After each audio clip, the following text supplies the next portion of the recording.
तर नमस्कार मित्रमंडळी, स्वागत आहे तुमचं आपल्या नवीन एका मिनी ब्लॉगमध्ये. आणि आजचा दिवस खूप स्पेशल होता, कारण आज आपल्या घरी आपल्या ग्रामदैवतेच्या पालखीचं आगमन होणार होतं. तर मंडळी त्यासाठीच आपण आज दुकान देखील बंद ठेवलं होतं, आपलं आज दुकान देखील ओपन नव्हतं केलं. तर मंडळी आज गेलो होतो आपण पालखीसोबत. तिथे गेल्या गेल्या पहिल्यांदा आपल्याला मस्तपैकी सरबत भेटलं, तर तो घेतला आणि त्यानंतर आपल्या खवट्यांगला जाऊन भेटलो.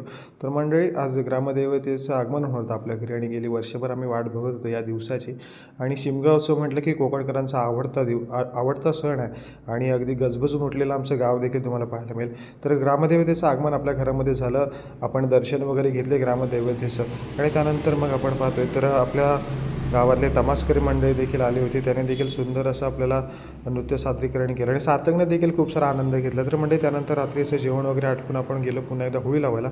आणि त्यानंतर म्हणजे आपण जाणार होतो जालगावला सुतारगोंडावरती, कारण त्या ठिकाणी स्पर्धा होत्या. तर सार्थक त्या ठिकाणी कॉमेंट्रीसाठी गेला होता, आणि जबरदस्त स्पर्धा देखील त्या ठिकाणी पाहायला मिळाली. ती स्पर्धा आटपून आलो पुन्हा एकदा घरी. तर मंडळी आजच्या पुरते एवढंच. भेटूया नवीन एका मिनी ब्लॉगमध्ये. तोपर्यंत टाटा, बाय बाय.